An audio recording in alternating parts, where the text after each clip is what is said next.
यदि जवानी विचारपूर्ण न हो तो निरर्थक है, क्योंकि 84 लाख योनियों में से सिर्फ मानव योनि भी मनुष्य योनि मात्र एक योनि है जिसमें बुद्धि का विस्तार है, विचरणीय है।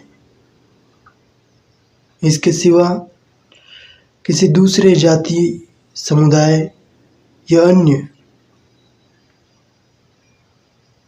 पशु पक्षी विचरणीय नहीं होते। मनुष्य की बदौलत, और यदि मनुष्य इस अवसर को भली भांति समझ ले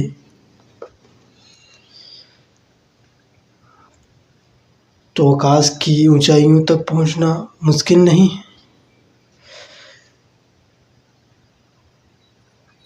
विचरणीय तो यह है, इतने सारे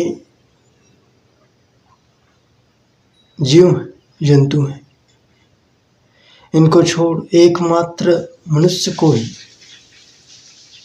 विचार मिले, बुद्धि मिली, परंतु इसके बावजूद भी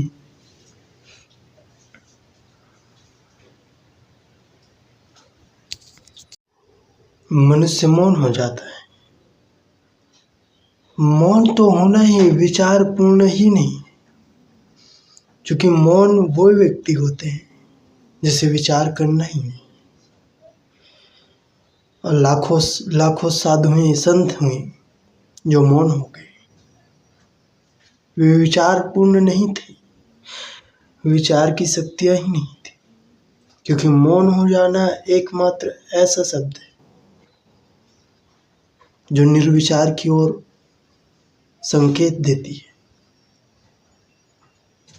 क्योंकि बैठ जाना मौन पत्थर के रूप वे विचारपूर्ण नहीं है, और जीवन में सारी समस्याएं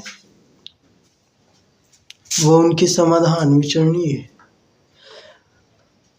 परंतु विचारशील व्यक्ति मौन हो जाता है, ये बहुत उल्टी बात है। मौन होना ही निर्विचार है, और विचारी मनुष्य मौन हो जाता है क्योंकि उन्होंने विचार कर लिया कि जीवन निरर्थक है। विचार भी करना निरर्थक पूर्ण साबित होता है।